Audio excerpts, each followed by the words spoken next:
अस्सलाम वालेकुम dear students, कैसे हैं आप सब लोग। हम लोग आज स्टार्ट करने जा रहे हैं चैप्टर नंबर 9 के न्यूमेरिकल्स। 9 चैप्टर के सिर्फ 2 ही न्यूमेरिकल्स हैं और इन दोनों न्यूमेरिकल का सोल्यूशन जो है वो मैं आप लोगों को प्रोवाइड कर दूंगी, ताकि जब भी आप लोगों ने रिवीजन करनी है या ये न्यूमेरिकल सॉल्व करने हैं तो आप लोगों के पास रिकॉर्डेड लेक्चर मौजूद हो। तो सबसे पहले हम बात करते हैं चैप्टर नंबर 9 के न्यूमेरिकल नंबर 1 की।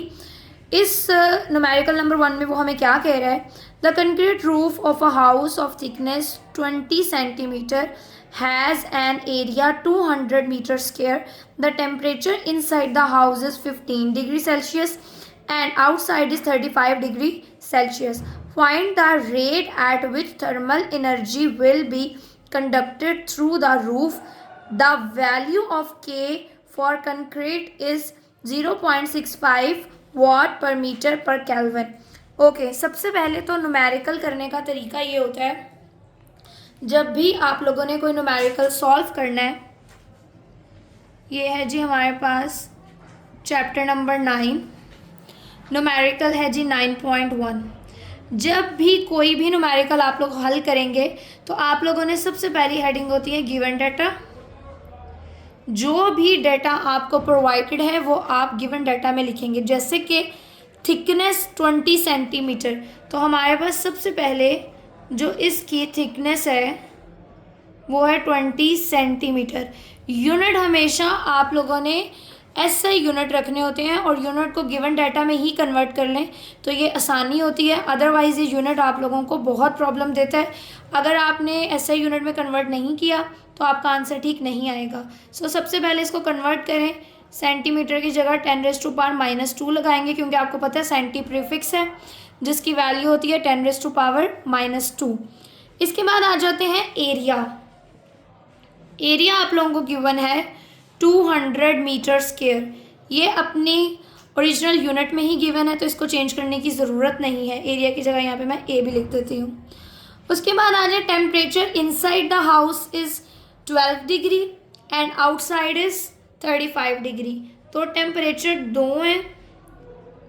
टेम्परेचर इनसाइड वो कितना है जी 15 डिग्री सेल्सियस और टेम्परेचर आउटसाइड कितना है जी 35 degree Celsius. Find the rate at which thermal conductivity will be conducted. Thermal conductivity आपने मेजर करना है, डैट इज वो रिक्वायर्ड में लिखेंगे, वो अभी मैं नहीं लिख रही। और लास्ट वैल्यू जो गिवन है वो क्या है के कांस्टेंट की वैल्यू गिवन है 0.65 वाट पर मीटर पर केल्विन।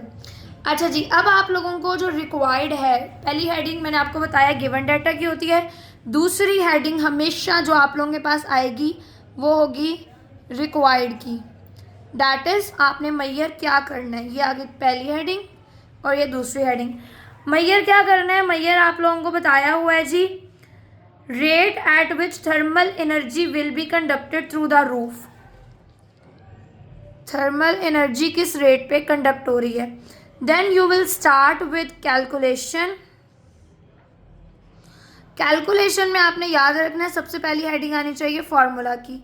अच्छा, फार्मूला कहाँ से पता लगेगा। मैं हमेशा अपने स्टूडेंट्स को ही कहती हूँ कि आप लोग बेटा एक फार्मूला शीट बना लें चैप्टर एंड पे, ताकि आप लोगों को पता हो कि आप लोगों ने कौन सा वाला सूटेबल फार्मूला है जो यहाँ पे अप्लाई हो सकता है। अब इस वाले पूरे चैप्टर में सिर्फ एक ही मेन फार्मूला है जो कि आप लोगों का थर्मल कंडक्टिविटी के टॉपिक में गिवन है। That is this rate of flow of heat Q/T is equal to KA T1 - T2 divided by L। तो आप सिंपली ये वाला फार्मूला इस फार्मूले में लिख लेंगे। Q/T is equal to simply KA T1 - T2 divided by L। अब L यहाँ पे क्या है, द थिकनेस, A क्या है एरिया, K क्या है कांस्टेंट जो गिवन है, T1 temperature minus T2 this temperature difference.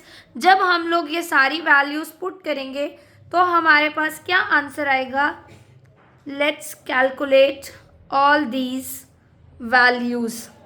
यहाँ पे आपको पता है 35 माइनस जो है वो हम 15 डिग्री कर दें Celsius divided by thickness 20 into 10⁻⁻²। Calculate करते हैं इसको। अच्छा, तो इसको कैलकुलेट करते हैं। कैलकुलेशन में हमेशा जो बच्चों को ज़्यादा मसला आता है वो मैंने ये देखा है कि सारी वैल्यूज़ एक ही दफ़ा पुट करके देन उसको कैलकुलेट करने की कोशिश होती है। तो बेटा आपने हमेशा ऐसा नहीं करना।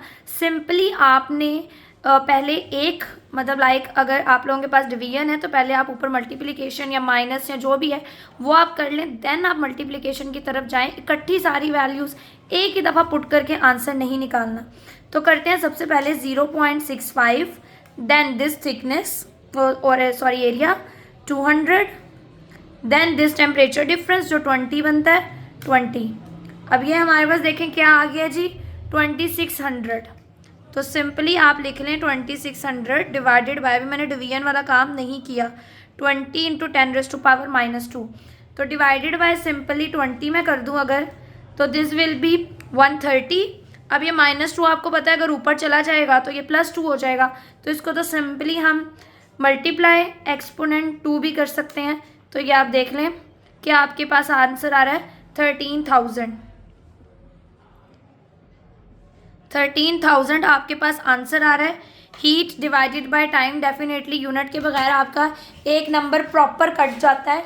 तो आपने सिंपली क्या करना है, मैं सबसे पहले आपको आंसर टैली करके बताने लगी हूँ। ये देखें 13,000 जो है वो क्या है, आपके पास आंसर है, यही आंसर अभी आया है। और आप क्या पुट करेंगे, यूनिट। यूनिट के बगैर आपका एक नंबर समझ लें गया। हीट का unit Q is a heat का यूनिट होता है जाउल, और टाइम का यूनिट होता है सेकेंड, जाउल पर सेकेंड। तो ये आपके पास क्या हो गया, कंप्लीट हो गया आपका न्यूमेरिकल, ये आ गया आपके पास इसका आंसर। अब मैं आप लोगों के लिए दूसरा न्यूमेरिकल जो है सेम वो भी सॉल्व कर देती हूँ, ताकि अगर आप लोगों को उसकी भी कोई समझ नहीं आ रही या आपको रिवीजन का इशू है तो आप यहाँ से नोट कर लें। अल्लाह हाफिज़।